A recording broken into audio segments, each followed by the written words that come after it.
Bonsoir à tous et bienvenue, soyez tous les bienvenus donc à cette webconférence. Je suis Laurence Robert Dubois, je suis responsable prévention santé à la Mutualité française Occitanie et je suis ravie de vous accueillir et de vous accompagner donc tout au long de cette conférence ce soir. La Mutualité en tant qu'acteur de prévention santé vous propose toutes ces actions en ligne aux thématiques multiples. Donc pour cette séance, nous avons prévu de vous sensibiliser à la santé mentale avec notre action, donc elle s'appelle Éco-anxiété, gérer nos émotions face au changement climatique. Cécile, bonjour et merci d'avance pour ton intervention. Bonsoir, merci beaucoup Laurence, merci à la Mutualité française de me permettre de transmettre ce message qui me tient particulièrement à cœur, de parler d'éco-anxiété. Donc bonsoir à toutes et à tous. N'hésitez pas à parler dans le chat et à répondre. Je vais aussi parfois poser des questions. Mais pour commencer, je vais partager mon petit diaporama. Voilà, super. N'hésitez pas à parler comme ça dans le chat quand je vais vous poser quelques questions. Donc, éco-anxiété, comment gérer nos émotions face au changement climatique? C'est un sujet dont on entend de plus en plus parler, mais on ne sait pas toujours qu'est-ce que ça veut dire, quoi en faire et comment gérer ça. C'est quand même quelque chose d'assez récent, on n'en parle que depuis quelques années. Même si quelque part certains étaient déjà dans cette forme d'anxiété, mais depuis, longtemps, mais ça se parlait moins et surtout, je pense que beaucoup moins de gens étaient concernés puisqu'on parlait beaucoup moins d'écologie aussi, jusqu'à présent. Donc moi, qui je suis pour parler de ce sujet? Donc je m'appelle Cécile Neuville, je suis psychologue et à la base, c'est pas mon métier du tout, mais par contre, c'est un de mes centres d'intérêt et depuis plusieurs années, je suis engagée dans la transition écologique déjà à titre personnel, mais j'essaye aussi de mettre en place des actions dans ce sens, de participer à des projets. Je soutiens énormément de projets, j'ai une veille permanente sur ce sujet-là et j'ai même dans mes activités professionnelles mis en place beaucoup d'actions pour engager d'autres personnes dans ce sens-là et pour moi, c'est important de, communiquer et surtout, je suis, spécialisée aussi, dans mon cœur de métier de départ en psychologie positive et donc pour moi, justement, ce qui est important, c'est que l'éco-anxiété ne vienne pas freiner nos actions de transition écologique, mais au contraire qu'on arrive à la transformer, en une force pour pouvoir agir dans des meilleures conditions émotionnelles et psychologiques, pour qu'on continue à agir malgré tout, ce que ça ne nous fiche pas dans l'inaction, en fait, ce qui peut être une des conséquences, on le verra par la suite, de l'éco-anxiété. Donc, comprendre l'éco-anxiété. Donc, parmi vous, si dans le chat, il y en a qui sont concernés, est-ce que, voilà, déjà même avant ça, pour vous, c'est quoi l'éco-anxiété? Dites-moi les premiers mots qui vous viennent. Si vous voulez participer dans le chat, je vais vous donner voilà, un peu plus d'informations sur le sujet. Mais ça vous évoque quoi, l'éco-anxiété? Est-ce que vous vous sentez concerné aussi? N'hésitez pas à mettre si vous-même vous vous sentez concerné par le sujet. Hop, je passe. Donc, concrètement, l'éco-anxiété, c'est le mot qu'on utilise le plus, mais voilà, il y a une forme d'inquiétude, je lis dans le chat d'Elena. L'éco-anxiété, c'est cette forme d'anxiété, donc d'inquiétude, de stress, d'angoisse, selon les niveaux hein, d'anxiété, qui sont liés aux préoccupations et aux inquiétudes concernant les changements environnementaux, les changements climatiques et tout le stress qu'il peut y avoir autour. Par exemple, comme les chaleurs de plus en plus importantes qui font peur. Voilà, n'hésitez pas à me dire comme ça vous évoque quoi comme image, comme discussion, comme média, etc. L'inquiétude à ce qu'on laisse à nos enfants, c'est aussi un sujet qui revient très souvent, on va en reparler. Et donc, je voulais juste revenir sur 3 mots qui sont un peu moins connus, mais pour bien vraiment connaître les subtilités finalement de l'éco-anxiété. Alors on a, ce qu'on appelle, alors le mot est pas très, joli, mais la solastalgie, donc ça vient plus du soleil, hein, quelque part, comme nostalgie, mais voilà, on s'inquiète un petit peu aussi de ça. C'est un Australien, Glenn Albrecht, qui a décrit en fait cette forme de détresse psychologique, mais elle est plus particulièrement ciblée quand ça touche notre environnement propre. Moi, par exemple, j'habite en région de Montpellier et je pense avoir été un peu plus dans cette forme-là d'anxiété, la solastalgie, quand j'ai réalisé que on m'a dit que dans 30 ans, toute la première ligne des habitations en bord de mer, allaient se trouver, rachetés par la mairie parce qu'ils anticipent le fait que la mer va venir de plus en plus proche sur les terres, va envahir les terres et donc ces bâtiments-là vont être détruits à terme, d'ici une cinquantaine d'années. Donc là, j'ai réalisé que c'était vraiment la proximité, c'était vraiment réel, ça devenait, et là, d'un coup, ça touche d'une autre façon. C'est plus abstrait, comme l'éco-anxiété abstraite mondiale, ça devient plus proche de nous. C'est ça la solastalgie. Je ne sais pas si certains d'entre vous sont concernés par des sujets qui vous concernent. Vous savez, des feux de forêt à côté de chez soi, ou voilà la destruction par le changement de météo, mais près de chez vous. Voilà, si c'est ça, là, on est vraiment plus dans une peur de la localité, quoi. Donc ça, c'est ça la solastalgie. Par contre, on a l'éco-terreur et donc là, l'éco-terreur, c'est la peur des catastrophes naturelles, donc extrêmes. C'est, le tsunami, la peur que les tornades se multiplient, que la peur, que les forêts brûlent tous, voilà, qu'il y ait vraiment un grand changement, avec des gros effets de masse climatique. Donc là, on est vraiment ciblé sur cet aspect-là. C'est une terreur des grosses catastrophes naturelles. Et puis, il y a l'éco-paralysie et donc là, c'est la conséquence à l'anxiété qui donne, la spécificité de ce mot-là. C'est, cet état de paralysie émotionnelle et mentale. On n'arrive plus à penser même, tellement on est bloqué. On a envie de faire plein de choses et on n'y arrive pas parce qu'on est bloqué tellement, bah, voilà, on se sent impuissant. Dès qu'on commence à s'y intéresser, on se dit: «Ah ouais, mais là, il y a ça et il y a ça. Oh là là, j'en peux plus» et pour tout vous dire, j'ai parlé, récemment avec un acteur assez, important des actions environnementales en France, qui est très médiatisé, tout ça. Je ne citerai pas son nom par respect pour l'anonymat de cet échange, mais en tous les cas, vous le connaissez tous. Et il me disait justement que pour lui, c'était compliqué parce qu'il avait mené de front tellement de batailles, entre guillemets, dans ce sujet-là, que là, des fois, il en était presque à abandonner parce qu'il se sent impuissant. Voilà. À chaque fois, ça lui remet, hein, il se relance, mais il a vraiment des grandes phases comme ça, d'éco-paralysie, où il se bloque pendant quelques semaines, où il a l'impression que tout ce qu'il fait finalement, est-ce que ça change vraiment les choses? Voilà, ça c'est toutes les émotions qu'on peut ressentir, quand on pense à l'écologie et que ça peut nous bloquer émotionnellement. Ça résume un peu tout ça, l'éco-anxiété. C'est pas simplement: «Je suis stressée» parce que, voilà, il y a vraiment différents niveaux, différents degrés aussi. J'avais bien envie de vous poser la question, vous, sur une échelle de 1 à 10, à quel point vous vous sentez concerné par cette éco-anxiété? Donc 1, c'est: «Oui, je suis un peu inquiet», mais en vrai, si je suis vraiment honnête, dans mon quotidien, ça n'influence pas non plus mon quotidien énormément. 10, ça me met vraiment dans des états émotionnels compliqués et je suis vraiment bloquée des fois dans ma vie, en fait, à cause de ça, voire même parfois, des symptômes un peu plus importants comme des insomnies parce que j'y pense ou, voilà. Donc là, on est vraiment sur les extrêmes. C'est pour ça que c'est pas tout le monde, hein, normalement. Mais voilà, bah, par exemple, dans certains métiers et merci Michel de le partager, c'est beaucoup plus inquiétant. Voilà, toi tu as mis 10 agriculteurs, enfin vous avez mis 10 pardon, on ne se connaît pas encore tous. 7 aussi par ici, on a 6. Donc ouais, il y a quand même, des hauts niveaux là, donc je suis ravie de pouvoir, contribuer un petit peu ce soir. J'espère à vous faire gagner à baisser quelques points, même si, je sais bien que ça ne changera pas tout, mais en tous les cas, on va essayer au moins de transformer un minimum cet état d'esprit, vers quelque chose d'un peu plus constructif et positif et d'aller de l'avant. Surtout de mai à septembre, beh, oui, selon les personnes. 10 pour mes enfants qui ne veulent même pas avoir eux-mêmes des enfants. Ah oui, à ce point-là, donc ça aussi, ça peut vraiment arriver. 8, mais c'est surtout pour ma fille que je m'inquiète, effectivement, et 7, pour Francine aussi. Merci déjà, de vos partages. Donc ça, c'est pour bien comprendre de quoi il s'agit et que oui, ça existe et que oui, c'est présent et c'est pour ça que c'est important qu'on en parle et qu'on trouve ensemble des pistes petit à petit pour aller mieux.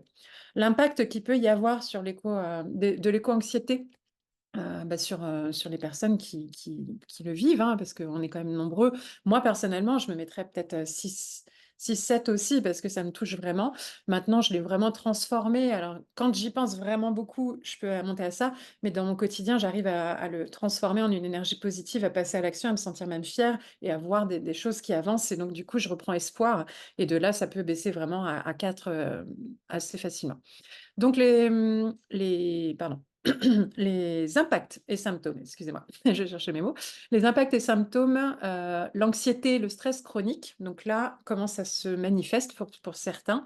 C'est qu'on va avoir, des palpitations, on va avoir mal à la tête, on peut avoir des troubles digestifs, vous savez, ça me tord le ventre, ça m'empêche de dormir et cetera. Donc c'est vraiment, un stress qui est un peu, chronique, ça veut dire qui est permanent, qui est en fond. C'est pas forcément des pics, c'est plutôt permanent. Ça peut nous amener et ça, c'est plutôt des stress, et des angoisses qui vont être, physiques, physiologiques, voilà. Alors que la dépression et le sentiment de désespoir vont être plutôt au niveau émotionnel. Là, on est dans un état où on est dans la tristesse, hein, dans le désespoir, on n'y croit plus, on a perdu tout l'espoir, on se sent impuissant, voilà et là, c'est vraiment, ouais, l'envie de tout abandonner, on peut pleurer, c'est moins au niveau physiologique qu'au niveau émotionnel. il peut y avoir ensuite des conséquences plus, comportementales et notamment au niveau du sommeil. Donc, des insomnies concrètement, nous empêcher de dormir, mais aussi des cauchemars, hein, par exemple, qui vont nous faire nous réveiller avec, des rêves, voilà, qui nous font transpirer. Je ne sais pas si vous avez déjà vécu ça parfois, où on imagine des pires scénarios, et ça peut nous angoisser, vraiment et du coup, nous rendre plus fatigués et avoir un impact sur le reste de notre santé, bien évidemment. Les troubles de la concentration, et de la mémoire, donc là, on est au niveau vraiment purement intellectuel. Parce que oui, bah, quand on est stressé, angoissé, anxieux, on a du mal à se concentrer sur nos tâches du quotidien. Tout devient compliqué à gérer. On n'arrive plus à prendre de la distance. On est tellement focus sur tout ça que ça réduit notre capacité, à prendre des décisions, à agir et à être efficace dans tout ce qu'on fait, au travail et même dans nos relations parfois. Et d'ailleurs, en parlant des relations, ça peut avoir aussi un impact d'isolement social parce qu'on n'est pas toujours compris. Je ne sais pas si c'est votre cas. Là, je pense notamment à toutes les personnes qui sont à 10. Vous êtes là ce soir et là, vous allez, je l'espère, vous sentir compris. En tout cas, moi, je vous comprends, et les autres personnes dans le chat vous comprennent, mais dans notre environnement, dans nos proches, dans nos collègues, la famille, certains ne comprennent pas du tout cette angoisse-là et ça peut être vraiment aussi hyper frustrant socialement de ne pas être compris, entendu, sur notre inquiétude, face à cette réalité quand même, hein, qui concerne tout le monde et on peut même parfois en vouloir aux autres de ne pas comprendre et de ne pas eux-mêmes en prendre conscience.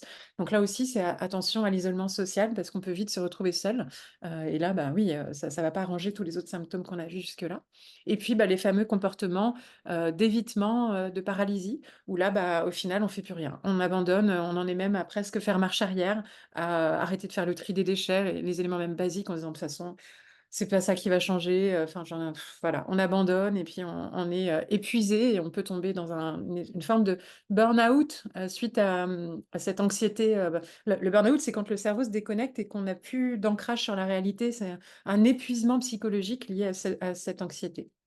Donc voilà, il y a plusieurs en fait, impacts divers et variés, mais globalement, on comprend que tout ça, c'est lié quand même de base à une peur. C'est vraiment la peur, hein, c'est, ce qui nous enferme dans cette anxiété, c'est la peur de l'avenir, de cet inconnu, de ce stress de qu'est-ce qui va nous arriver? Qu'est-ce qui va arriver à nos futures générations?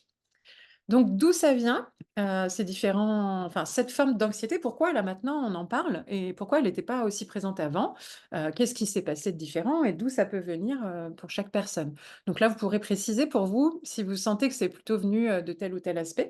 Heu, on a vraiment déjà de base, si on a été éduqué par des personnes qui sont déjà très sensibles à l'écologie, qui en parlent depuis notre enfance et cetera, évidemment, on est plus à même de se sentir concerné par ces sujets et ça va être, bah, quand on voit les drames et cetera, on va de plus en plus se sentir, perturbé et anxieux.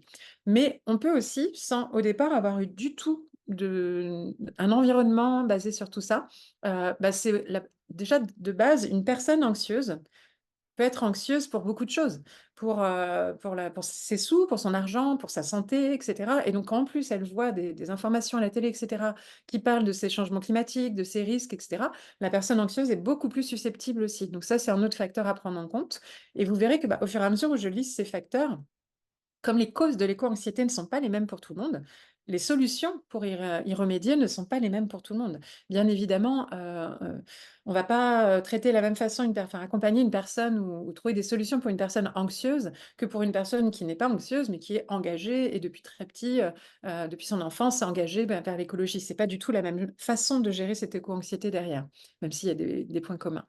Évidemment, oui, comme, c'est écrit dans le chat, tous les jours on entend parler du réchauffement climatique et autres. En tout cas, cette exposition médiatique, se multiplie et pas forcément de la bonne façon.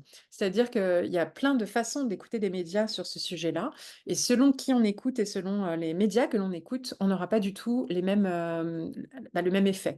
Donc quand on écoute les médias les plus généralistes, ils sont souvent dramatisants. Alors je dis pas que c'est pas vrai, au contraire, c'est très vrai et il faut qu'on en parle. Mais ils n'apportent pas non plus la communication souvent assez sur ce qui se passe de positif, sur les actions qui sont en train de se mettre en place et cetera et ils ne cherchent pas à faire bouger les choses, mais juste à faire des constats et à dramatiser la plupart du temps. Donc ça, c'est vraiment un facteur aussi qui voilà, c'est ça. Oui, tout à fait, il faudrait plutôt nous dire ce que l'on peut faire. Donc d'où l'importance aussi, par exemple, sur cette cause-là, du choix des médias à suivre. Donc il y a des médias positifs dans la partie, écologie environnementale. Donc c'est d'aller trouver les médias qui nous aident à aller mieux et à agir plutôt qu'à subir et à ne rien faire, en fait. Il y a évidemment les expériences personnelles directes. Je pense notamment, là, je parlais aujourd'hui avec des personnes dans des îles où il y a eu des ouragans, etc., où ils sont vraiment dans la précarité suite à tous ces événements climatiques extrêmes. Bah là, évidemment, là, eux, l'anxiété, elle est démultipliée parce que ils l'ont vécu, quoi. Enfin, ils voient les dégâts directement chez eux, ou pour toutes ces personnes qui sont dans les pays où la chaleur augmente et où derrière, bah oui, effectivement, c'est compliqué de se dire que ça va aller mieux alors que ça va de pire en pire chez eux. Donc oui, ça, c'est un énorme facteur aussi pour certaines populations. Il y a aussi forcément quelque chose de l'ordre des valeurs, des croyances. Donc, une personne qui a une croyance que, en fait, c'est un cycle naturel et que ça va finir par revenir, et cetera, va pas s'angoisser. Alors qu'une personne qui a vraiment une croyance forte que, on est en train de détruire le monde, on est en train de voilà, c'est vraiment aussi et puis ça, c'est plutôt les croyances et les valeurs, c'est, oui, bah, l'écologie, c'est pas le plus important, l'économie, c'est quand même le plus important. Ça, c'est une croyance et une valeur. Alors que pour les personnes dont la valeur écologie est principale, c'est la planète avant tout, c'est elle qui nous nourrit, c'est elle qui bah, là, on a un plus fort un risque d'être dans l'éco-anxiété. Ceux qui ont la valeur santé personnelle, parce qu'eux-mêmes ont eu des problèmes de santé, se sentent peut-être moins concernés et ça se comprend. C'est pas l'idée, c'est pas de juger et moi, justement, ce que j'aime dans tout ça, c'est d'essayer de se dire: «Plutôt que de nous juger les uns les autres, essayons de nous influencer positivement les uns les autres, de nous comprendre, mais de faire changer les choses dans le bon sens». Les médias adorent les images des catastrophes malheureusement quotidiennes, mais où s'informer sur les actions pour la planète, c'est ça. On va revenir aussi, sur le sujet. Hem, il y a une autre cause, c'est le manque d'action politique et collective. Il y en a qui sont vraiment en colère. On a vraiment les militants, les activistes qui vont être plutôt dans cette branche-là.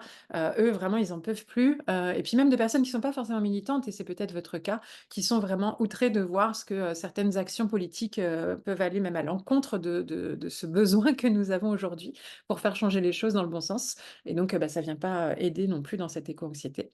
Et puis, il y a quand même, malgré tout, et quoi qu'on le dise, des pressions sociales, culturelles, c'est-à-dire qu'on nous dit, de réduire notre, empreinte écologique et en même temps, on va être tenté tous les jours par, des voyages à travers le monde, par, prendre l'avion du coup pour aller faire ses voyages et du coup, bah, des fois on se dit: «Oui, bon, bah, là, c'est pas pareil, je vais prendre l'avion» et donc chacun va aussi avoir ses ou alors, utiliser du numérique. Moi, la première, j'utilise énormément l'informatique et on sait qu'aujourd'hui, l'empreinte carbone via les hébergements, de tout ce qui est en ligne, commence à devenir très coûteux aussi. Donc, c'est vraiment aussi attention parce que finalement, il y a jamais une personne qui a zéro action, qui enfin voilà, enfin, il faut vraiment réfléchir comment je peux participer moi à mon niveau déjà et après, bah, respirer et se dire: «Bon, moi j'agis et comment je peux essayer d'influencer les autres et sensibiliser les autres pour que les autres agissent aussi». Donc c'est voilà, plutôt que de subir la pression, sociale et suivre le moule, quoi.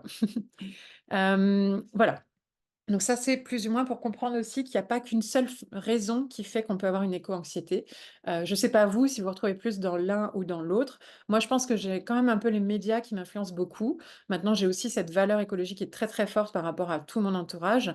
Je suis de plus en plus, inquiète par rapport à la non-conscience des actions politiques, enfin des hommes politiques sur ce sujet-là. Je pense de moins en moins être influencée par la pression sociale. Voilà, vous voyez, c'est intéressant de voir où est-ce que ça se situe pour vous, en fait, voilà. Dernière étape de cette première partie, je voulais donner des profils parce qu'il y a aussi des profils différents et il ne faut pas oublier parce que dans votre environnement, vous pouvez être aussi concerné par des enfants.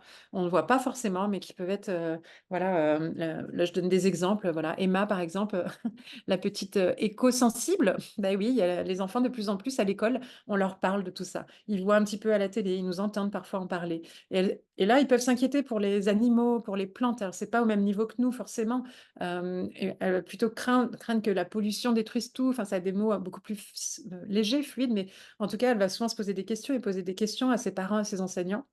Comment on peut faire pour sauver la planète? Et donc ça peut l'angoisser, vraiment à regarder des documentaires sur la nature et cetera et ça peut être compliqué.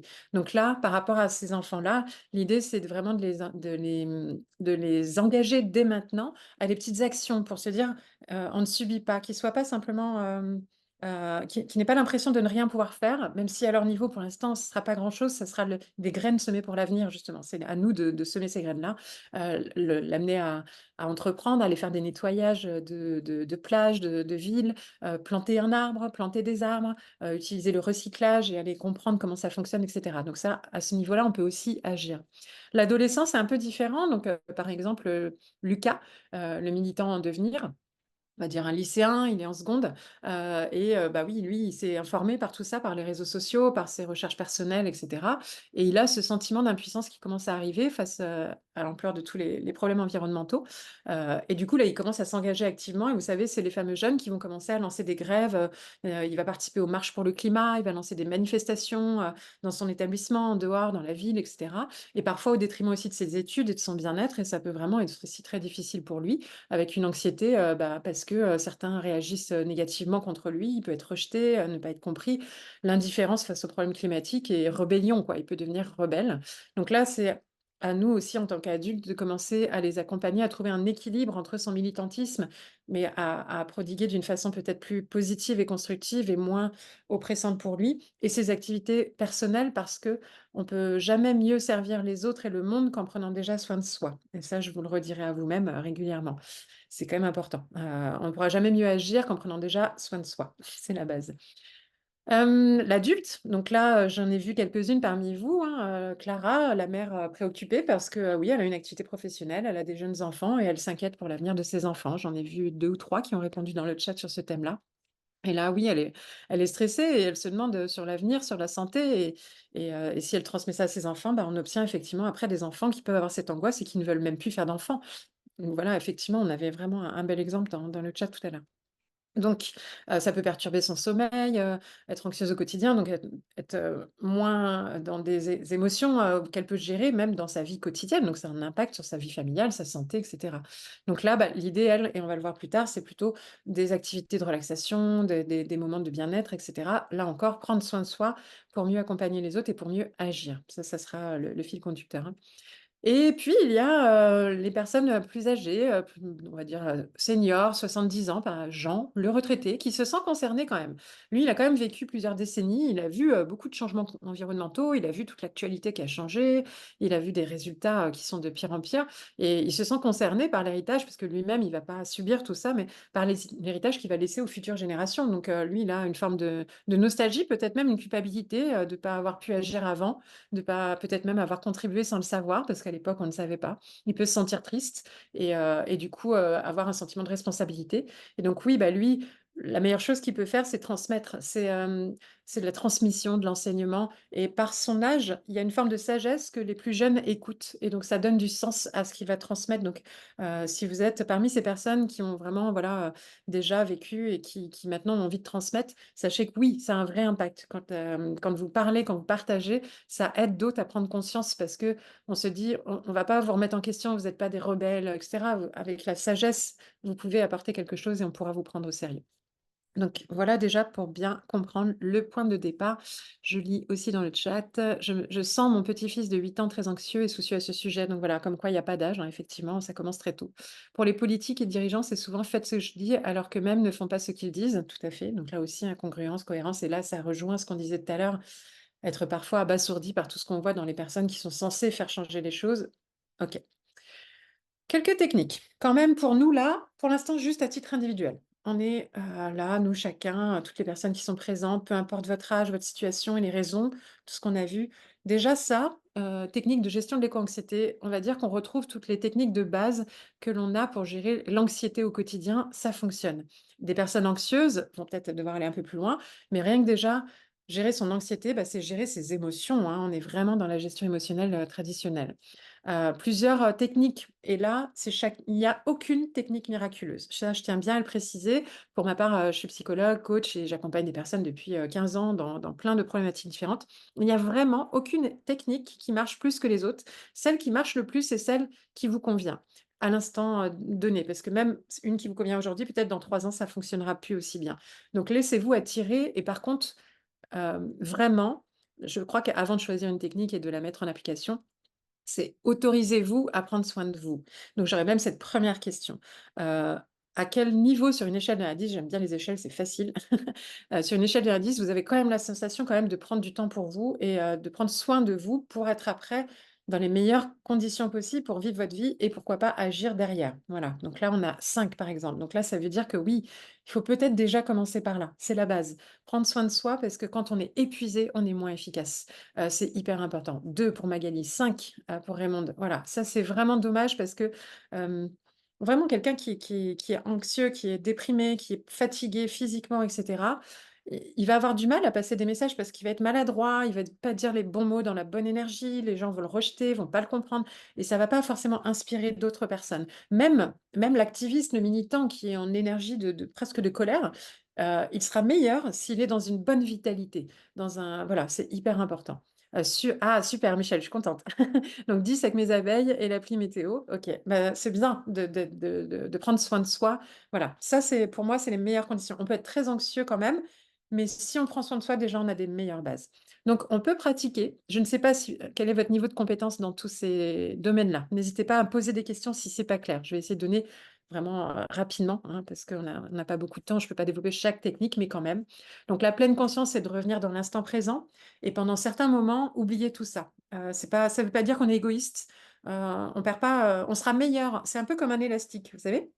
Quand on tend un élastique tout le temps, tout le temps, tout le temps, au milieu, il finit par être un peu transparent, s'émietter, et puis au bout d'un moment, ça claque. Bah, c'est comme ça quand on tombe en burn-out ou en dépression, voilà. Heu, le fait de faire de la pleine conscience ou toutes les autres techniques, c'est relâcher l'élastique. On relâche l'élastique. Ça ne veut pas dire qu'on n'est pas inquiet, qu'on ne va pas changer, faire des choses. Ça veut juste dire que je ne peux pas agir si à un moment donné, je suis trop tendue tout le temps. Si je garde mon bras tendu tout le temps, tout le temps, tout le temps, je pourrais plus porter quelque chose. De temps en temps, il faut que je repose mon bras pour après reporter quelque chose. Voilà, on a besoin de dormir pour être réveillé la journée et en pleine forme. Bah, c'est pareil. C'est vraiment ça, la pratique de la pleine conscience qui peut être sous forme de méditation, ce qui est une des formes les plus courantes, mais simplement respirer en pleine conscience, marcher en pleine conscience, se poser et juste être là et faire voilà, des petits temps de calme, de repos, se mettre au soleil quelques instants et respirer et profiter. Et stopper son cerveau, en fait, c'est surtout ça. C'est pendant ces moments-là, essayer d'être, focus sur, les petits animaux de la nature, sur les abeilles, comme disait Michel. Voilà, c'est vraiment important de prendre ces petits temps-là. La résilience émotionnelle, là, c'est plutôt, au niveau changement d'état d'esprit. On est plutôt sur l'idée de trouver, OK, en quoi ça va me motiver peut-être à passer à l'action? En quoi je vais, avoir de la gratitude pour ce qui est déjà? Heu, comment je vais essayer de développer mon espoir en me disant: «OK, aujourd'hui on en est là, mais c'est possible que demain on n'en soit plus là et je vais essayer de faire de mon mieux pour aller dans ce sens-là». C'est trouver du sens face aux aléas de la vie. La résilience, c'est comment, des personnes atteintes de cancer finissent par, trouver du sens et refaire leur vie parce que finalement, elles ont changé d'état d'esprit et maintenant elles se disent: «Il y a des choses plus importantes et je voudrais, changer ma vision pour vivre, vraiment ma vie». Est-ce qu'un remboursement CPM des séances chez le psychologue est envisageable? Oui, alors il y a plusieurs remboursements, de la sécurité sociale pour les psychologues et avec certaines mutuelles aussi, hein, se prennent en charge aussi. Donc oui, tout à fait, il est tout à fait possible. L'autocompassion, là, c'est vraiment avoir de l'autocompassion avec soi-même, accepter qu'on n'est pas parfait, que même nous, on fait parfois des actions qui ne vont pas dans le sens de l'écologie et ne pas s'en vouloir. C'est vraiment, voilà, c'est vraiment, important d'être, bienveillant avec soi-même autant qu'on peut l'être avec d'autres, en fait. Se traiter avec gentillesse et compréhension et accepter que, voilà, on n'est pas parfait, mais on fait de notre mieux. Évidemment, par rapport à la vitalité, ce que j'ai envie de dire, c'est, pratiquer, du sport, de l'exercice un minimum, des choses, comme la marche déjà en pleine nature, ça fait du bien et la nature nous refait du bien parce qu'on se dit finalement des fois on voit la nature, on se dit: «Elle est quand même plus forte que nous, elle va nous battre». En fait, il y a une petite voix qui nous dit: «Et si finalement c'est la nature qui gagnait face à l'homme?» quoi. Donc c'est vraiment aussi, voilà, essayer de se reconnecter à la nature, marcher, et faire du sport, du yoga, mais même du jardinage, et cetera selon, voilà vos activités sportives, mais en tout cas, ça fait du bien et manger équilibré et là aussi, manger équilibré en accord avec vos valeurs liées à l'écologie le plus possible, heu et ou au bien-être animal puisque de toute façon, on sait que manger de la viande, ça va pas aider à l'écologie et en plus, ça n'aide pas non plus au bien-être animal. Donc ça c'est des 2 côtés.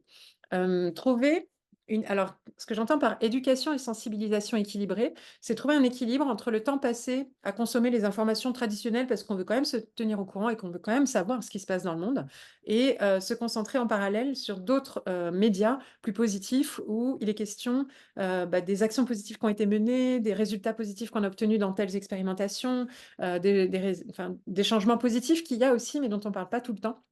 Et donc ça aussi, c'est y mettre une intention et trouver un équilibre entre, la réalité pour ne pas se voiler la face et aussi aller chercher l'information positive, c'est important. La relaxation, bah, ça va être tout simplement se détendre et apprendre à relâcher son corps, sa pensée, ses émotions Et là, on peut utiliser, par exemple, pour certaines personnes, de l'aromathérapie, des petites musiques de relaxation. Voilà, chacun peut trouver aussi, ça faire des siestes, tout simplement. Moi, j'aime bien faire mes siestes tous les midis et je sais que ça me recharge pour l'après-midi, par exemple. Ça, c'est important. Par pratique spirituelle, j'entends vraiment différents degrés. Il y a des personnes qui vont être vraiment, de par leur religion, qui vont avoir une foi et qui vont prier, et cetera. Il y en a qui vont être plutôt dans des formes de méditation, connexion à l'univers, à la grande nature, et cetera, à l'énergétique, pourquoi pas. Mais aussi simplement, tout simplement déjà, la pleine conscience dont on parlait tout à l'heure, les petites routines quotidiennes du matin pour se donner de l'énergie positive, voilà. Magali, je vais revenir sur les infos juste après. Art-thérapie, expression créative. Donc là, on commence plus à rentrer dans des démarches thérapeutiques. La plus accessible et moins compliquée, j'ai envie de dire, voilà, ça reste l'art-thérapie, la danse, la musique. Essayer de lâcher son anxiété par des approches comme celle-ci. Et donc là, vous pouvez vous renseigner près de chez vous. Il y a des professionnels de plus en plus qui accompagnent dans ces sujets-là et de plus en plus qui se spécialisent même sur l'éco-anxiété. Mais même si ce n'était pas le cas, ça fait du bien parfois de s'exprimer par la peinture, de l'anxiété fait du bien en fait, donc la libérer par les mots, et donc là ce serait plutôt les techniques cognitivo-comportementales avec des thérapeutes ou des psychologues. Maintenant, sur la partie art-thérapie et autres, bah, ça va être plutôt libération plus émotionnelle ou créative. Et puis, bah, la fameuse connexion à la nature dont je parlais tout à l'heure, où là, on peut vraiment aller se faire. Alors, certains vont même parler de bains de forêt, ou en tous les cas, c'est se mettre en immersion dans la nature et se connecter, écouter les oiseaux, se reconnecter au sol, aux racines de l'arbre. Et ça nous redonne la confiance que, est-ce que finalement, cette nature, elle va pas résister et c'est elle qui va nous détruire, quoi, quelque part, mais au moins, on aura sauvé la planète, je ne sais pas, mais il faut trouver une alliance avec cette nature et le fait de se connecter à ça peut nous aider. Il y a même des jardins collaboratifs ou du jardinage thérapeutique. Voilà, c'est être au contact de la nature de plusieurs façons pour apprendre à mieux gérer son anxiété. Donc là, voilà, des premières pistes, c'est déjà avec tout ça, si vous mettez ne serait-ce que deux de celles-ci un peu plus en application, je ne sais pas, est-ce qu'il y en a une qui vous parle plus qu'une autre? Donc là, j'entendais par exemple pour certaines, c'est peut-être plus chercher des médias positifs pour trouver de l'espoir et des idées pour pouvoir passer à l'action. Ça peut être une des premières pistes. Pour d'autres, ça va peut-être être prendre un peu plus soin de vous. Pour d'autres, ça va peut-être être plus faire des temps de relaxation. Voilà, je sais pas, vous, ça serait plutôt quoi? Je veux bien aussi vos retours, voir à peu près là, ce serait quoi vous, qui serait la première piste d'action pour déjà mieux gérer juste l'anxiété déjà, avant de parler d'écologie. OK, alors je continue. Alors, la balade dans la campagne avec moi et le chien me fait beaucoup de bien. Super. Donc, continuez ça et y mettre peut-être plus de pleine conscience, encore plus. De connexion à la nature, par exemple. Ça peut se jouer juste à ça.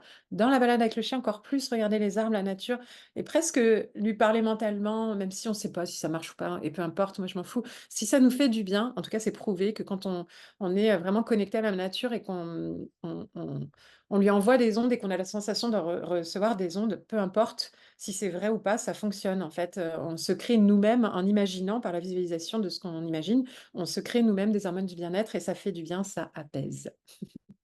Je prends de plus en plus de temps pour moi, soins, promenades, yoga, sophrologie. Voilà, super Fabienne. Je fais partie d'une asso et on ramasse les déchets sauvages pour préserver la rivière. Parfait, bah ça va être juste après. Ça, c'était pas encore dans les actions personnelles.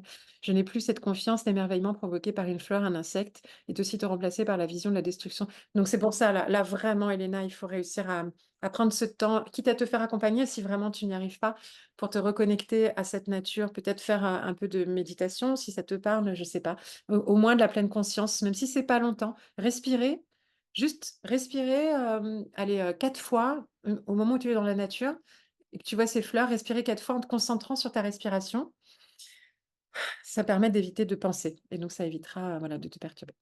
Alors, du coup, un des plus gros changements en vrai dans ce qui peut aider à changer l'éco-anxiété, c'est à transformer l'éco-anxiété en éco-optimisme. Alors, qu'est-ce que ça veut dire? C'est quoi être éco-optimiste? Ce sont des personnes qui, malgré la pleine conscience de la crise écologique, hein, ce n'est pas du tout des personnes qui nient la réalité, ce sont vraiment des personnes qui réussissent à garder une attitude positive et proactive. Elles se disent, OK, là, ça va plus, mais il faut qu'on agisse. On y va et on va y arriver. Et c'est encore mieux si on y arrive en y mettant de la collaboration, de l'entraide et qu'on ne se juge pas et qu'on est ensemble. Voilà. Donc, d'abord, l'idée, c'est de changer de perspective. C'est de devenir plus optimiste sur ce sujet-là. C'est de se dire, OK, je n'ai pas la vision d'avenir. Personne personne ne l'a, ni les optimistes, ni les pessimistes. En vrai, il n'y a aucune preuve de rien du tout. Tout est possible et il peut y avoir des solutions qui vont remédier à tous les problèmes dont on parle aujourd'hui. Il y a eu des preuves comme ça depuis et donc c'est d'être, voilà, dans, l'idée de changer de perspective et de mettre son focus au moins autant sur ce qui va bien que sur ce qui va mal, pour pouvoir garder l'espoir et agir parce qu'on a de l'espoir. Quand on perd l'espoir, ça devient dur d'agir parce qu'on se dit: «De toute façon, si j'agis ou pas, ça changera pas». Alors que si je commence à me reconnecter à l'espoir, si je vois qu'il y a des gens qui font bouger les choses, qu'il se passe des choses, et ben, je vais plus pouvoir passer à l'action parce que je me dis: «Oui, OK, moi aussi je dois contribuer, j'y vais et je suis motivée et j'y crois». Et on constate, même si c'est le petit colibri, vous avez peut-être sans doute entendu parler de ça, hein, Pierre Rabhi, chacun fait sa part. Le petit colibri qui amène sa goutte d'eau pour éteindre un incendie, bah, si tout le monde le fait, ça finit par fonctionner. Et donc, ça commence par nous-mêmes.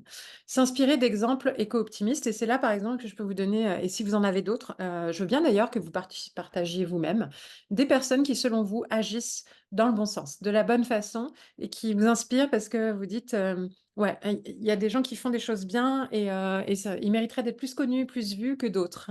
Je ne sais pas si vous avez des noms comme ça, voilà. Cyril Dion, tout à fait, Magali. Il y a des personnes qui vont réaliser des reportages comme ça. Il y en a beaucoup d'autres, hein. Comment il s'appelle? Ah zut, j'ai perdu son nom. Yann Arthus Bertrand. Voilà, il y a des personnes comme ça qui font aussi des actions, mais même dans la ville, vous pouvez même avoir auprès de chez vous un maire qui s'engage pour sa ville. Ça peut être, voilà. Il y a des Hugo Clément qui, par exemple, lui agit aussi au niveau de la politique et essaye de faire changer les choses et passe à l'action dans les médias de plus en plus. Vous avez, voilà, des personnes qui essayent de nous transmettre des clés pour agir. Il y a plein d'associations, évidemment. Il y a des, alors ça, on va revenir après, mais ça c'est les personnes plutôt. Du coup, voilà, beaucoup trop peu médiatisés ces gens-là, c'est ça. Mais du coup, pour qu'elles le soient, il faut que nous-mêmes, on s'y abonne et qu'on like et qu'on partage. Donc, ils ne peuvent être médiatisés que si on les relaie. Et plus ils sont relayés, plus ils sont médiatisés. Je pense notamment à Hugo Clément, qui au départ a été médiatisé dans un petit encart et qui du coup a fini par être beaucoup médiatisé grâce à toute la com qu'il a fait aussi sur les réseaux sociaux. Et il est sur les radios et il passe, voilà, il est passé devant, enfin, ouais, devant les élus. Enfin voilà, il essaye. Sur la 5, il y a beaucoup de reportages aussi, effectivement. Donc, mais c'est à nous aussi, à notre niveau, d'aller les chercher, ces médias-là, et de les relayer, de les liker, de les encourager pour pouvoir passer à l'action et les aider à être de plus en plus médiatisés. Et moins regarder les autres. C'est-à-dire aussi, si on regarde les autres, on leur donne de la valeur. Alors que si on les regarde moins et qu'on fait connaître ceux qui méritent d'être connus, eh ben on agit dans ce sens-là. Après, bah, du coup, l'une d'entre vous disait, à un moment donné, donc l'engagement personnel et collectif, ça, c'est vraiment au-delà des actions individuelles pour aller mieux soi-même. Il a été, démontré que oui, on change d'état d'esprit, on s'inspire des meilleures personnes, qui agissent et on les soutient, on les valorise. Mais derrière, il y a aussi la partie s'engager, nous, à notre petit niveau, mais dans des actions collectives. Seul, il est plus facile d'être dans l'éco-anxiété. Avec d'autres personnes, ça devient plus facile de tenir bon parce qu'on se soutient. On se comprend, comme j'ai dit tout à l'heure, quand on ne se sent pas compris, c'est important de se sentir compris. Donc des actions collectives, des engagements communautaires.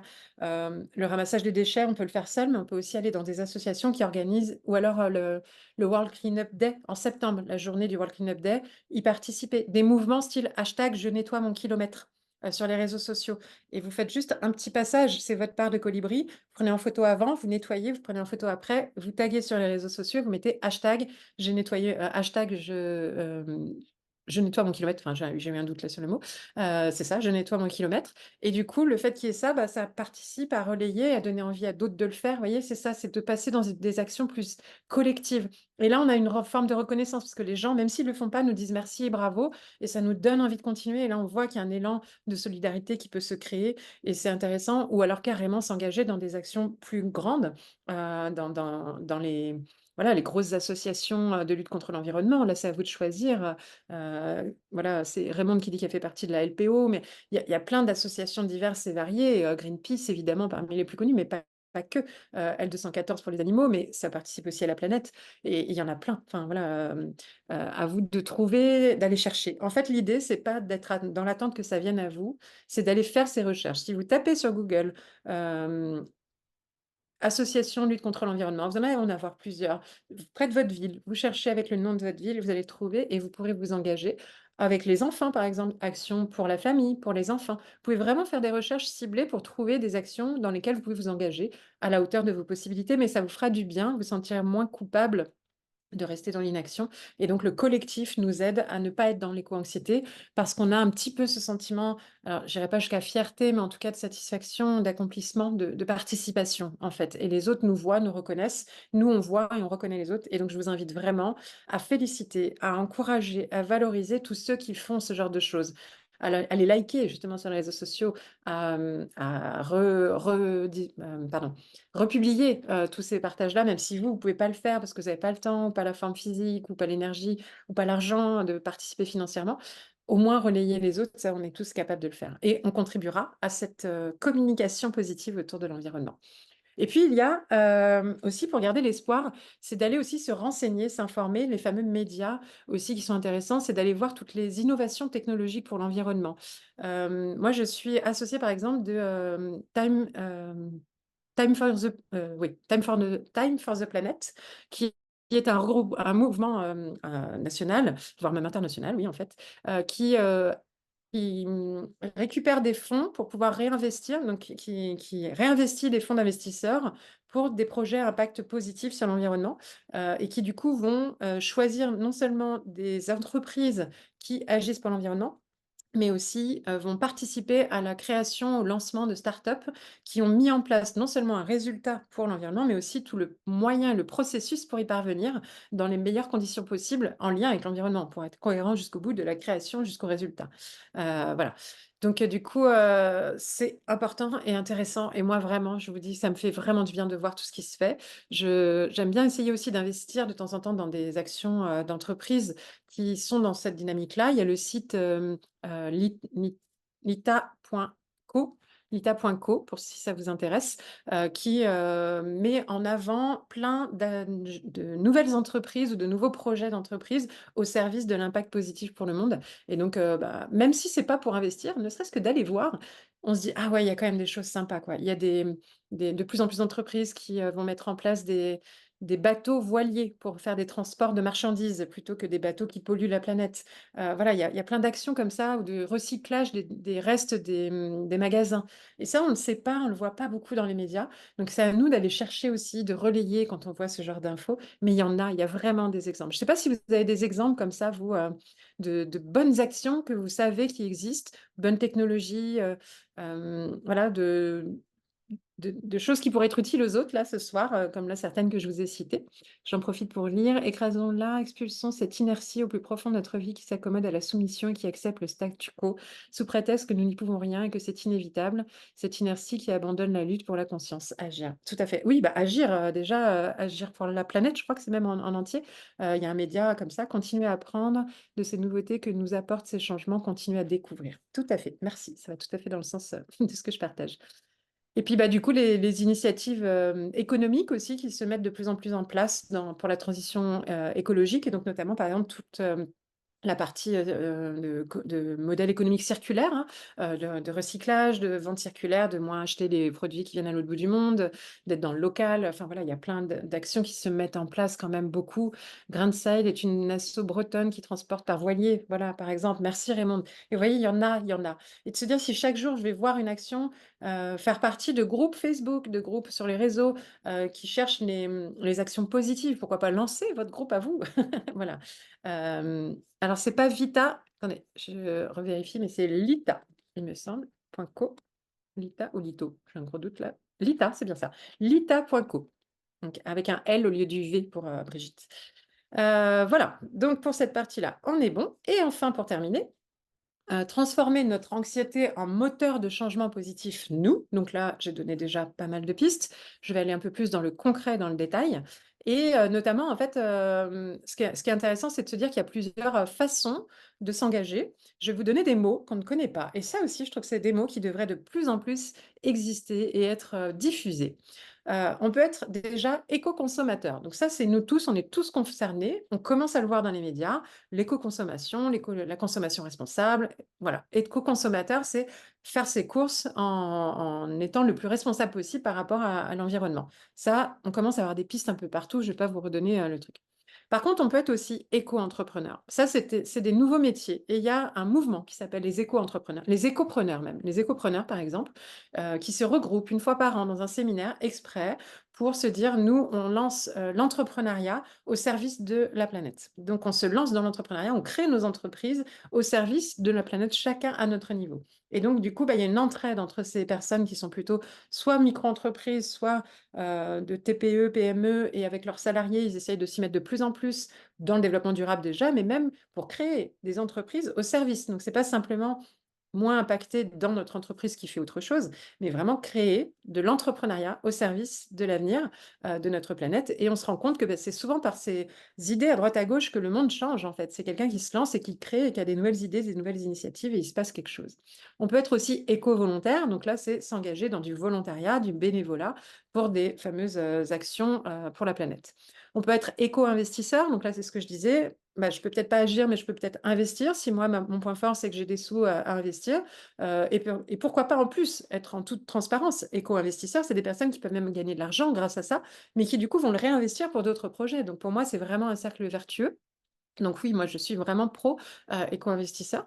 Éco-consultant, donc là ça va être plutôt un métier, c'est presque de l'éco-entrepreneuriat, mais je peux être salarié d'une boîte et consulter d'autres entreprises ou associations ou institutions pour les aider à mettre en place des démarches éco-responsables. On peut être éco-activiste, éco-militant, donc là on est plus dans l'engagement et on va passer à l'action, on va faire des manifestations, on va filmer des choses, on va être comment on appelle ça? Alerte, il me manque le mot, mais pas porteur d'alerte, mais enfin, je crois que vous voyez, mais en tout cas, on peut signaler des choses qui se passent à droite et à gauche et en parler vraiment dans les médias, dénoncer des choses, quoi, voilà. Écothérapeute, donc là, c'est tous les professionnels du bien-être, lanceurs d'alerte. Merci, c'est bien. Je vois qu'il y en a qui suivent, merci. Des fois, il nous manque des petits mots, lanceurs d'alerte. Écothérapeute, bah, moi je suis psychologue et je suis écothérapeute aujourd'hui puisque j'accompagne aussi des personnes à mieux gérer leur anxiété et à trouver des solutions comme celle-là. Aujourd'hui, je suis en plein dedans. L'écotourisme, on est tous concernés aussi. L'écotourisme, c'est partir en vacances cet été en se disant comment je vais avoir le moindre impact sur l'écologie, en fait. C'est se poser ces questions, transport, logement, toutes les activités que je fais, est-ce que c'est bon pour la planète ou pas? La conscience, elle se joue aussi là. C'est pas toujours facile parce qu'on est dans cette pression sociale et cette envie individualiste qui est là et c'est OK, il faut juste trouver l'équilibre entre tout ça. Éco-pédagogue, ça va être comment je peux participer au partage de contenu, à sensibiliser, que ce soit auprès des écoles, des enfants, j'ai lu tout à l'heure dans le chat, que ce soit auprès des adultes, hein, des jeunes, que ce soit en entreprise, que ce soit sur les réseaux sociaux. Je peux écrire un blog, je peux faire des vidéos, je peux voilà, juste relayer, liker les autres médias. Mais en tous les cas, on est vraiment dans comment transmettre et sensibiliser. Éco-concepteur, donc là, je vais carrément créer des matériaux. Là, on a tous ceux qui créent, vous savez, les emballages pour les shampoings, etc., qui sont vraiment dans une matière maintenant où on a plus. Bah, moi, par exemple, voilà, j'ai une bouteille en verre, une bouteille d'eau en verre. La personne qui l'a créée, c'était un éco-concepteur. De plus en plus, les personnes essaient de créer des objets, du matériel qui respecte l'environnement et qui évite voilà, les déchets, etc. Et puis l'éco-ingénieur, c'est celui qui va penser tous les systèmes, etc., pour que ça puisse fonctionner le plus possible pour l'avenir. Et donc, bah, heureusement qu'il y en a aussi, puisque sans eux, on n'aurait pas tout ce qu'il y a de pire, mais on ne trouverait pas non plus toutes les meilleures solutions. Donc, vous voyez qu'il y a plein de. Je ne sais pas vous, comment vous vous situez aujourd'hui. Moi, j'essaye d'être au maximum éco-consommatrice, écothérapeute. Éco-pédagogue, écotouriste de plus en plus, vraiment. Je prends plus l'avion, enfin au minimum, j'ai dû le prendre une fois en 4 ans, et vraiment j'étais pas bien en plus, j'avais une culpabilité, donc je sens que ça me touche beaucoup. Je suis pas encore éco-conceptrice ni éco-ingénieure, pas encore complètement activiste, même si j'y tends de plus en plus. Consultante, je l'ai eu fait, mais plus maintenant. Et puis éco-entrepreneur, oui, dans mes activités, j'essaie de le faire. J'ai pas encore fait de l'éco-volontariat, si ce n'est participer à des petites associations quand même locales. Voilà, ça vous aide aussi à voir à quel niveau vous pouvez agir ou à quel niveau vous avez déjà agi. Alors vous, du coup, vous retrouvez dans quelle posture, forme d'engagement. Voilà, ça, n'hésitez pas à le mettre dans le chat. Attention, je voulais juste partager une expérience avant de terminer parce que l'intention ne suffit pas. Nous sommes tous pleins de bonne volonté et c'est génial, mais ça ne suffit pas. Et quand on a nos proches autour de nous, ils peuvent être aussi pleins de bonne volonté, mais ça ne suffit pas. Il y a vraiment un fossé entre une intention et une action. Donc, il y a une étude de Philippe Brickman qui date pas d'aujourd'hui, hein, donc c'est l'être humain, c'est pas juste aujourd'hui, c'est la nature humaine. On est tous un peu voilà, limités. Des fois, on a très envie de faire les choses et on passe pas à l'action. Ça a été bien démontré à une grosse majorité. Là, j'ai pas mis même les chiffres pour ça, mais peu importe. Là, c'était juste comprendre que ça ne suffit pas. Il y a des Friedman et Fraser qui ont identifié ce qu'on appelle la technique du pied dans la porte, qui est de donner enfin, de demander une première petite action facile, accessible à des personnes. Une fois qu'elles ont dit oui ou qu'elles ont suivi cette action-là, en tous les cas, même malgré elles sont plus facilement engagées dans des actions plus grandes. Donc, un individu qui a accepté une petite demande est plus susceptible de se conformer à une demande plus importante. C'est la phrase qu'on retrouve en général le plus souvent. Donc l'expérience qui a été, que j'ai juste après. Ils ont fait une expérience, donc là c'était tout un groupe de chercheurs. Ils ont divisé en 4 groupes. Le premier groupe, on leur a demandé de répondre à un questionnaire sur le sujet vraiment de l'écologie, etc. Donc on les a fait penser, s'intéresser à ce sujet-là. Ils ont juste répondu au questionnaire, peu importe leur état de début. Enfin leur état d'esprit par rapport à ça de début, mais en tous les cas, ils ont eu une idée, une première demande, ils ont dit oui, ils ont répondu au questionnaire et du coup, ils étaient sensibilisés déjà à la question. Le groupe 2, la demande de participation comprenait une phrase qui disait: «Bien sûr, vous êtes libre d'accepter ou de refuser. Il n'y a aucune obligation à vous de choisir». Les personnes qui ont participé, qui ont accepté du coup et qui ont eu cette phrase font partie du groupe 2. Le groupe 3, la demande de participation a été précédée des 2. Donc à la fois, vous pouvez participer ou non. On va juste vous demander peut-être un petit questionnaire en amont et donc ils ont la sensibilisation à l'écologie au travers du questionnaire et on leur dit: «Vous pouvez ensuite participer ou pas». Et puis le groupe 4, action, ce qu'on appelle les groupes contrôle, on leur a rien demandé, on leur a juste dit: «Est-ce que vous pouvez, participer à l'action?» Voilà, c'est tout. Donc les résultats, donc le pied à la porte, c'est le questionnaire, hein, le vous êtes libre, c'est le groupe 2, je rappelle et le groupe 3, c'était, pied dans la porte et vous êtes libre. Il y avait les 2, voilà. Donc bah, là, vous voyez bien les pourcentages. Hop là, attendez, j'ai cliqué, il fallait pas. 78 d'engagement pour quand on combine les 2. C'est-à-dire quand on les engage déjà par une petite action et qu'en plus on leur dit: «Vous êtes libre ou non de participer». Ah, je suis un peu trop dedans. Voilà. Groupe 1, juste le pied dans la porte, c'est quand même la technique la plus efficace, 60 d'engagement. Groupe 2, vous êtes libre, il y a quand même 56 d'engagement. Et groupe contrôle, bah, même quand on fait rien, il y a quand même toujours un minimum d'engagement. Donc là, il leur avait proposé, je sais plus ce que c'était, ramasser quelque chose. J'ai plus, je sais pas si je l'avais noté moi ça. Non, je l'ai plus en tête. Peu importe, c'est une action, pour l'environnement en tous les cas. Ou même pas, non, non, là, c'était pas du tout en lien avec l'environnement. Je vous dis ça, c'est une expérience qui est faite en dehors, mais qui pourrait tout à fait se reproduire sur le thème de l'environnement. C'est juste au niveau du fonctionnement, cognitif et comportemental. Donc, pourquoi je vous mets ça? C'est que passer à l'action, si vous voulez engager vos enfants, vos proches, ne les forcez pas. Ne leur dites pas: «Tu dois faire ça» et cetera. «Ah mais tu peux le faire ou non, c'est OK, mais tu vois, si tu veux le faire, ce serait sympa de faire comme ça». «Ah mais on irait bien ramasser les déchets, enfin ceux qui veulent, il y a pas d'obligation et ce serait top». Ça déjà, c'est le groupe 2. Vous êtes libre d'eux. Il y aura déjà plus d'engagement que juste de dire: «Allez, venez, on va ramasser les déchets».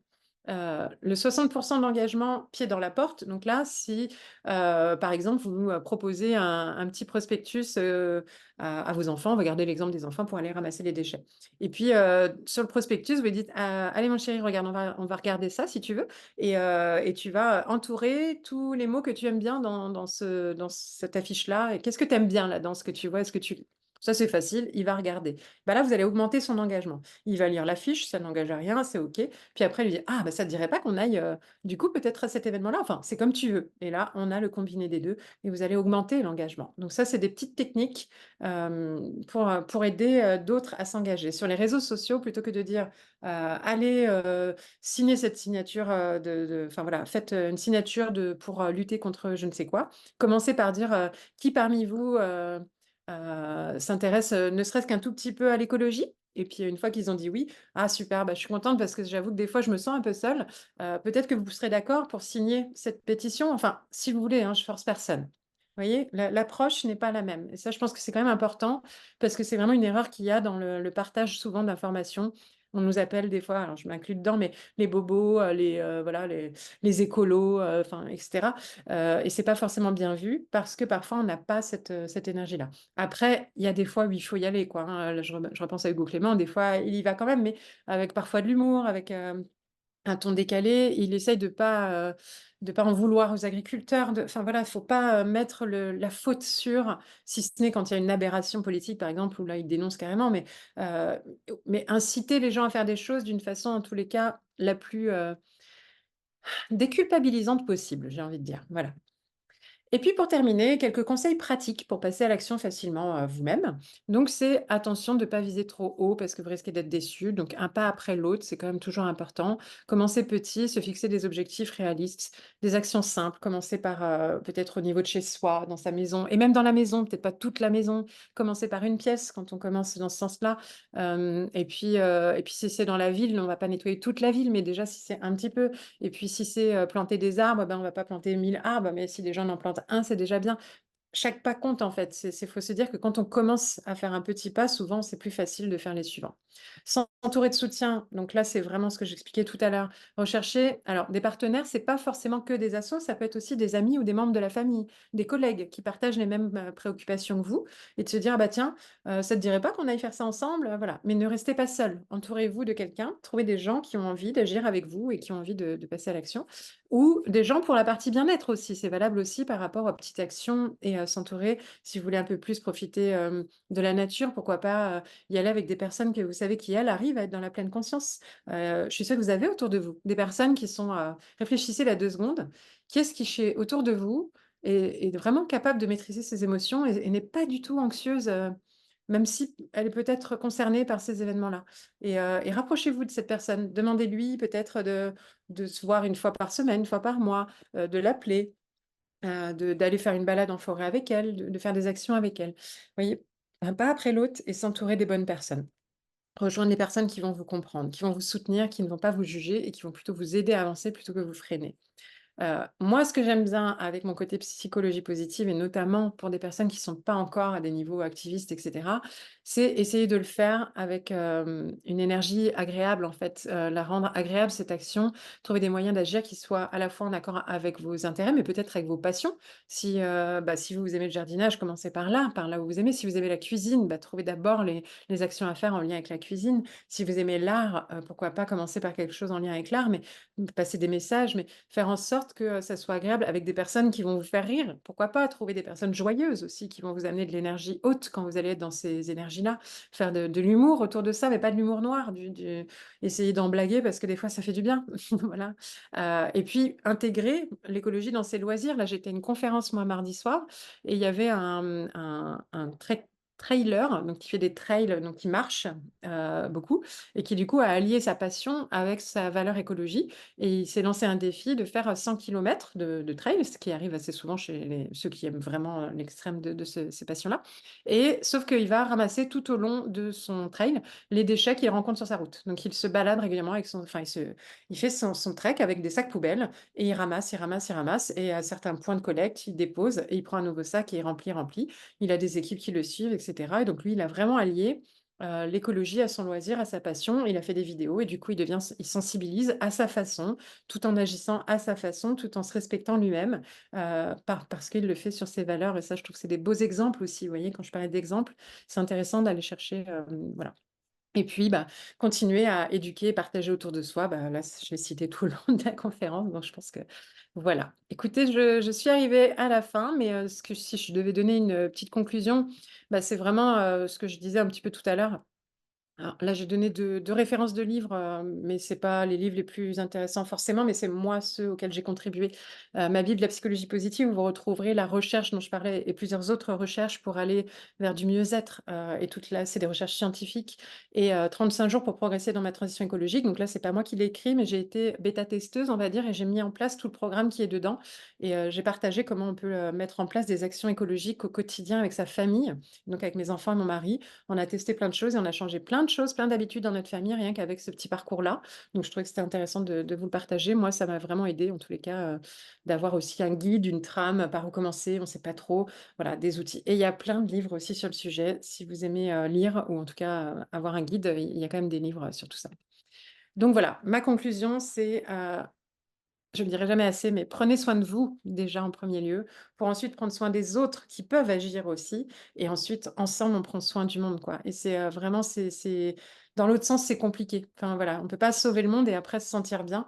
Il faut d'abord se sentir bien pour pouvoir agir, voilà, prendre soin de la vie. C'est ça, sous toutes ses formes. C'est exactement ça, Jacqueline. Voilà, merci à vous. Je ne sais pas si vous avez des questions. Moi, j'ai terminé pour ma part. Merci Cécile. Oui. Merci à tous aussi d'avoir participé. J'ai été ravie. Je vous retrouverai peut-être sur notre conférence.